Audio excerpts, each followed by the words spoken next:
Hello and welcome to IGNOU BAPSH. BPSC 105 का unit 5 हमने cover कर लिया है और अब आता है यूनिट 6 जिसका टाइटल है capitalism and the idea of liberal democracy. ये इस यूनिट का पार्ट 1 वीडियो होने वाला है जिसमें आज हम कवर करेंगे what is capitalism and liberal democracy तक। इंट्रोडक्शन की अगर हम बात करें, लिबरल डेमोक्रेसी और कैपिटलिज्म बहुत ही सक्सेसफुल पॉलिटिकल और इकोनॉमिक सिस्टम मान जाते हैं वर्ल्ड में, पर इनके साथ कुछ ना कुछ चैलेंजेस भी जुड़े रहते हैं। जो डेमोक्रेसी है वो कॉमन गुड को सेलिब्रेट करती है, जहाँ पर सबके लिए इक्वल इक्वल प्रोपोर्शन में कुछ ना कुछ डिवाइडेड होता है। और जो कैपिटलिज्म है वो पर्सनल गुड पर ज़्यादा फोकस करता है, जहाँ पर कुछ लोगों के हाथ में पावर होती है और वही आगे अपना काम करते हैं प्रॉफिट बनाने के लिए। Capitalism follows the logic of unequal property rights, where democracy aims at giving equal civic and political rights. जो कैपिटलिज्म का मॉडल है वो अनइक्वल प्रॉपर्टी राइट्स को फॉलो करता है, जिस मॉडल में कुछ लोगों के हाथ में बहुत ज़्यादा प्रॉपर्टी होती है और वही एक तरीके से गवर्नमेंट को भी कंट्रोल करके रखते हैं। और डेमोक्रेसी की अगर हम बात करें तो डेमोक्रेसी एम करती है कि डेमोक्रेटिक गवर्नमेंट जो है वो हर किसी को इक्वल सिविक और पॉलिटिकल राइट्स दे सके। वुल्फगैंग मेर्कल एक अथॉरिटेरियन है डेमोक्रेटाइजेशन के। वो ये कहते हैं कि जो कैपिटलिज्म है वो डेमोक्रेटिक नहीं है और जो डेमोक्रेसी है वो कैपिटलिस्ट नहीं है। इस कोड को आप अपने इस आंसर में भी यूज कर सकते हैं। आगे आता है topic historical moraines of capitalism and liberal democracy. The evolutionary journey of man signifies that natural man was occupied with satisfying his basic needs. जो इवोल्यूशन हो रहा था मैन का, उससे मैन को ये पता चल रहा था उसको कुछ ना कुछ एक्यूमुलेट करना पड़ेगा अपनी बेसिक नीड्स को सेटिस्फाई करने के लिए। और जब जो मैन था वो अपनी इन नीड्स को फुलफिल करने में या रिसोर्सेज को एक्यूमुलेट करने में लगा, तो उसे ये भी पता चला इससे वो अपनी कैपिटल को वेल्थ में भी कन्वर्ट कर सकता है। इसी से डेवलपमेंट हुई कैपिटलिज्म की, जो कि सिस्टम आया एक 16th सेंचुरी में और फुल ब्लूम में ये इंग्लैंड में देखा गया 18th सेंचुरी में, जिसे हम द इंडस्ट्रियल रेवोल्यूशन भी कहते हैं। 18th सेंचुरी के बाद ये पूरे यूरोप में फैल चुका था, जैसे कि north America, Australia, New Zealand, south Africa. और 19th सेंचुरी में जो कॉलोनियल रूल था यूरोप का, इससे जो कैपिटलिज्म का मॉडल था वो पूरे वर्ल्ड में एक तरीके से डोमिनेट करना चालू कर दिया। जो कैपिटलिज्म का राइज है वो तीन मेन फीचर्स से एसोसिएटेड माना जाता है। सबसे पहले है the growth of capitalist spirit, जैसे कि द डिजायर फॉर प्रॉफिट्स।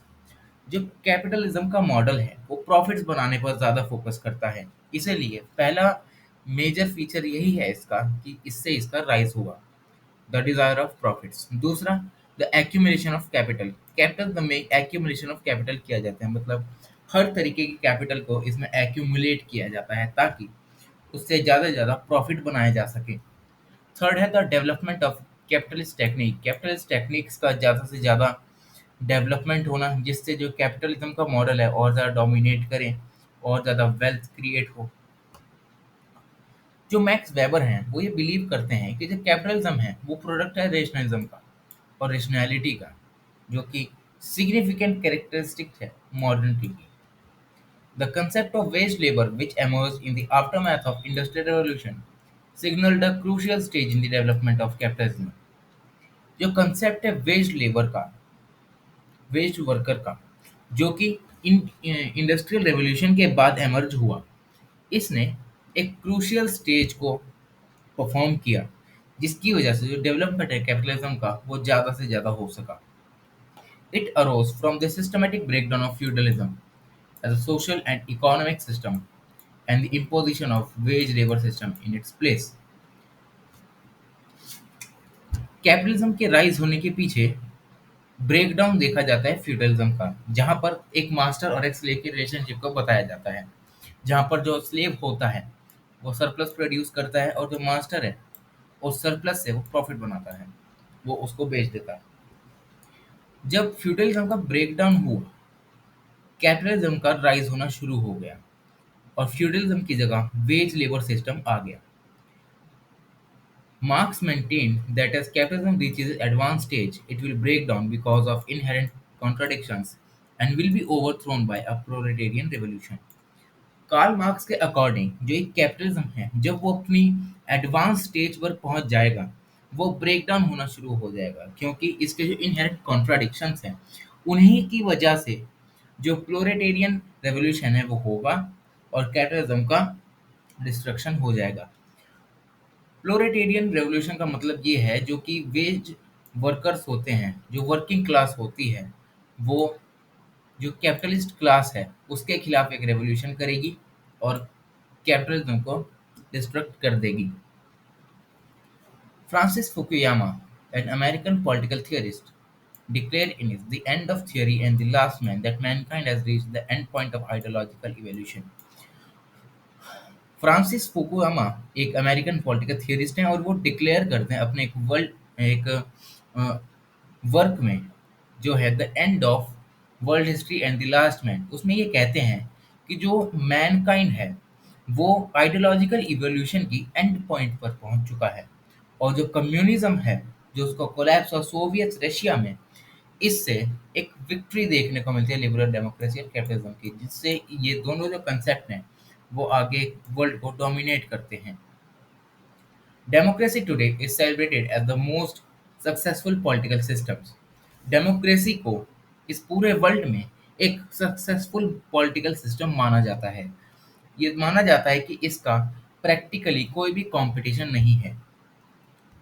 इसमें जो गवर्नमेंट होती है वो पब्लिक कंट्रोल करके रखती है। इसमें जो डिसीजन प्रोसेस होता है, डिसीजन मेकिंग का जो प्रोसेस होता है, उसमें पीपल इन्वॉल्व होते हैं और पीपल अपने रिप्रेजेंटेटिव्स को चुनते हैं ताकि वो उन्हें रूल कर सकें।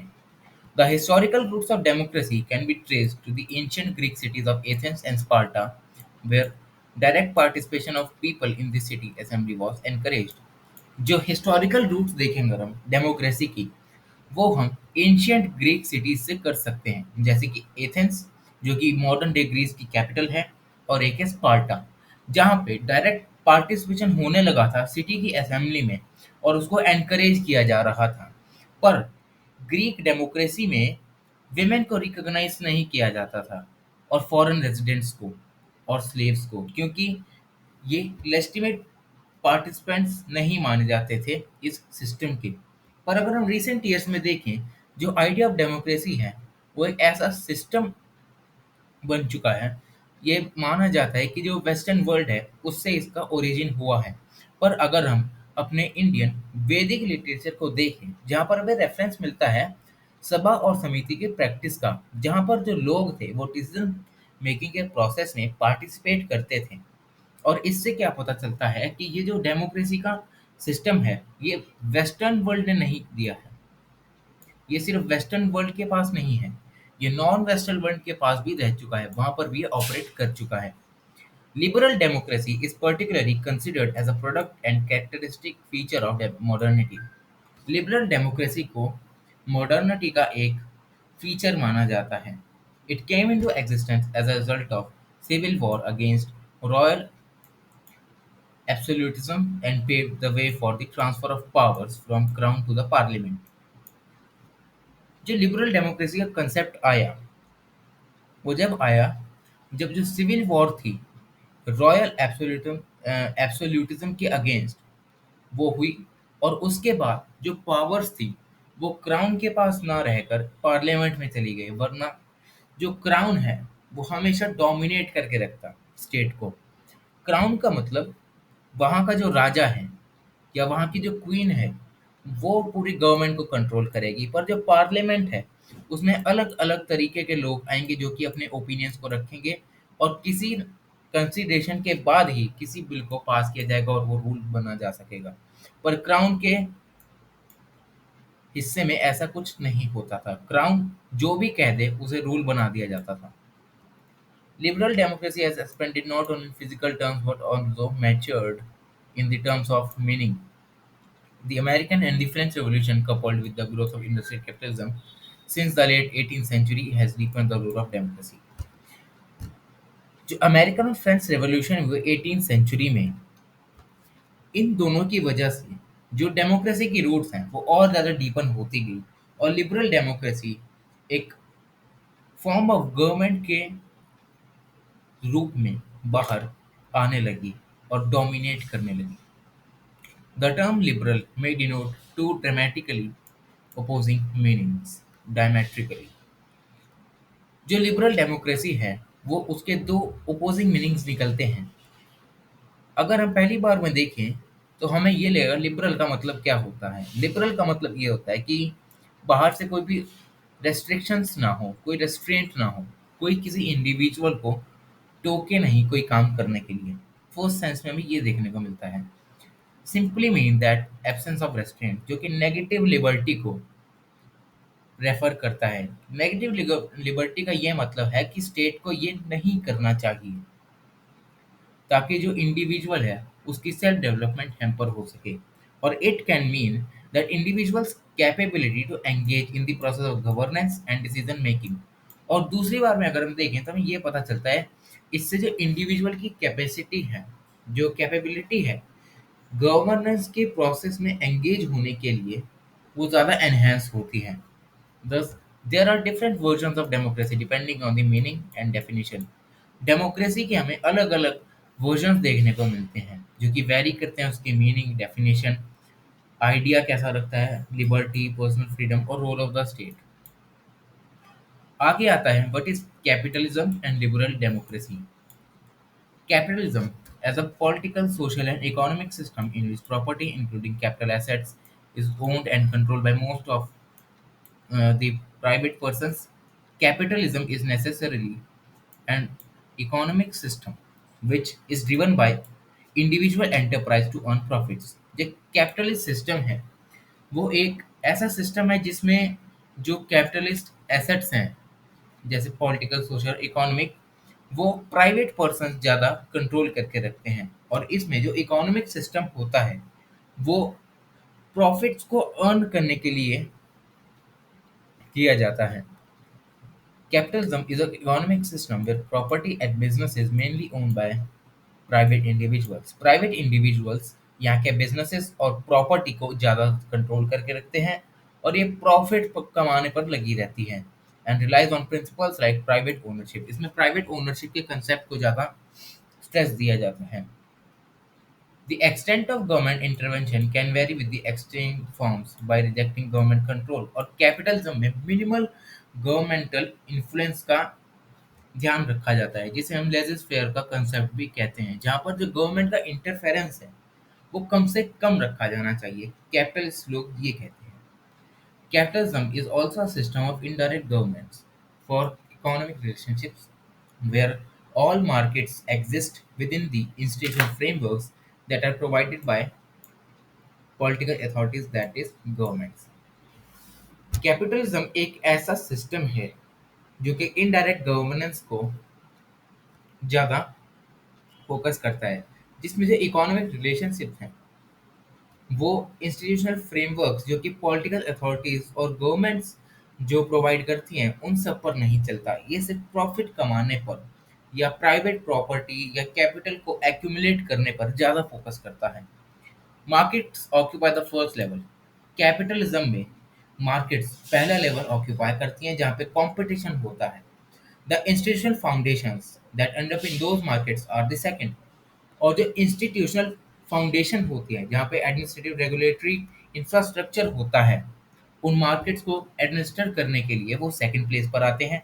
और जो पॉलिटिकल अथॉरिटी है जो रूल्स बनाती है उनके एडमिनिस्टर करने के लिए उसे थर्ड पोजीशन पर रखा रहता है। In other words, a capitalist system to evolve in an effective developmental sense through time must have two hands, not one. Invincible hand is implicit of pricing mechanism and visible that explicitly managed by government. So let's just say ये कुछ इतना important नहीं है। According to Max Weber, capitalism is simply an attitude of earning profit rationally and systematically. Max weber के according जो capitalism है वो एक एटीट्यूड है प्रॉफिट्स को अर्न करने का, चाहे वो रेशनली हो या चाहे वो सिस्टमैटिकली अर्न किए गए हों। कार्ल मार्क्स कैपिटलिज्म को एक प्रोग्रेसिव हिस्टोरिकल स्टेज देखते हैं that is bound to collapse under weight of its internal contradiction, जो कि जल्दी ही कोलैप्स कर जाएगी उसके इंटरनल कॉन्ट्राडिक्शंस की वजह से। उसके बाद जो प्लोरिटेरियन रिवॉल्यूशन है वो होगा और कैपिटलिज्म को डिस्ट्रक्ट कर देगा। For marks, capitalism is a system of acute exploitation, class divide, inequality and operation. Marks के अकॉर्डिंग जो कैपिटलिस्ट सिस्टम है वो क्लास डिवाइड, इनइक्वालिटी, एक्सप्लॉयटेशन और ऑपरेशन का सिस्टम है, क्योंकि इसमें सिर्फ प्रॉफिट्स कमाने पर ध्यान दिया जाता है। पब्लिक गुड या कॉमन गुड पर ज़्यादा फोकस नहीं किया जाता, जिससे जो पब्लिक का वेलफेयर है वो हो सके। Capitalism thrives on private property, mass production commodities under the factory system for profit and the existence of working class. जो कैपिटलिस्ट सिस्टम है वो प्राइवेट प्रॉपर्टी पर ज़्यादा फोकस करता है, मास प्रोडक्शन करता है कमोडिटीज़ का फैक्ट्रीज में, ताकि जो प्रॉफिट है वो ज़्यादा से ज़्यादा अर्न किया जा सके। और जो डेमोक्रेसी है एक ऐसी फॉर्म ऑफ गवर्नमेंट है जिसमें periodic, competitive, free and fair elections mandatory होते हैं, ताकि लोग अपने चुने हुए रिप्रेजेंटेटिव्स को गवर्नमेंट में बिठाकर अच्छे से रूल कर सकें। The election is the key institution process through which democracy functions. Election एक बहुत इम्पॉर्टेंट रोल प्ले करता है किसी भी डेमोक्रेसी में, क्योंकि इससे जो लोग हैं अपने रिप्रेजेंटेटिव्स को चुनते हैं और वो रिप्रेजेंटेटिव्स गवर्नमेंट को रन करते हैं। The process of consensus building, consensus एक जनरल एग्रीमेंट होता है। The process of consensus building is at the heart of liberal democratic process. Liberal democratic process का हार्ट कंसेंसस बिल्डिंग को माना जाता है, और ये कंसेंसस हम डिफरेंट लेवल से अचीव कर सकते हैं डेविड ईस्टन के अकॉर्डिंग। पहला है consensus as community level, basic consensus से कहा जाता है। कम्युनिटी के लेवल पर हमें एक जनरल एग्रीमेंट बनाना होगा, यानी हमें लोगों को अवेयर करना होगा। दूसरा, consensus at the regime level, procedural consensus. Regime level मतलब जो गवर्नमेंट पे लोग हैं हमें उन पर ज़्यादा ध्यान देना चाहिए, ताकि वो लोग करप्ट ना हो सकें। Consensus at the policy level. तीसरा है कंसेंसस एट पॉलिसी लेवल, जिसमें जो पॉलिसी मेकर्स हैं, जो पॉलिसीज बनाते हैं गवर्नमेंट के अंदर, उनके ऊपर एक कंसेंसस बनाया जाए ताकि वो पब्लिक के वेलफेयर के बारे में सोच सकें। Sartori maintains in democracy no one enjoys unconditional unlimited power. Democracy में कोई भी अनकंडीशनल और अनलिमिटेड पावर को एंजॉय नहीं कर सकता। अगर कोई भी अनलिमिटेड पावर या अनकंडीशनल पावर को एंजॉय करता है डेमोक्रेसी में, तो इलेक्शंस के थ्रू जो लोग हैं उस गवर्नमेंट को ओवरथ्रो कर सकते हैं। Individualism, popular sovereignty, and limited government are the foundation of liberal democracy. जो लिबरल डेमोक्रेसी है इसकी फाउंडेशंस हैं individualism, popular sovereignty and limited government. The procedural, आगे आता है प्रोसीड्यूरल और substantial form of democracy. Procedural में कॉन्स्टिट्यूशनल फ्रेमवर्क को देखा जाता है, और जो सब्सटेंशियल एस्पेक्ट है उसमें इलेक्शंस को और डायरेक्ट इलेक्शंस को ज़्यादा फोकस किया जाता है, जिसकी वजह से ग्रोथ और डेवलपमेंट को अचीव किया जा सकता है।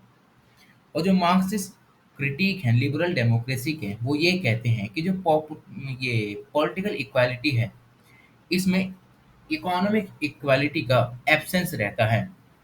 इसमें इकोनॉमिक इक्वालिटी जो है वो क्लास डिवाइड का कारण बनती है, और क्लास डिवाइड एक इनहेरेंट फीचर है कैपिटलिज्म का, जो कि प्राइवेट प्रॉपर्टी को अबॉलिश करके मिल सकता है।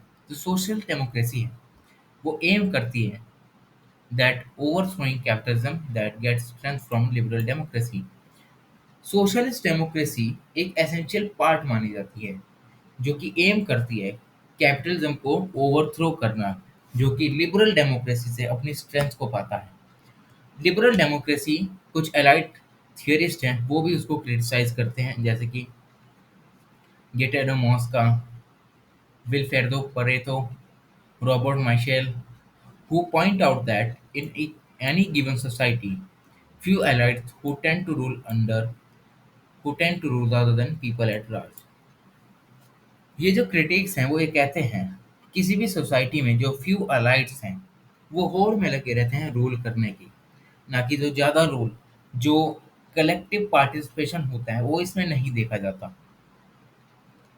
तो ये इस यूनिट का पार्ट वन है। बाकी के टॉपिक्स की वीडियो 2 दिन बाद अपलोड हो जाएगी। Thank you so much.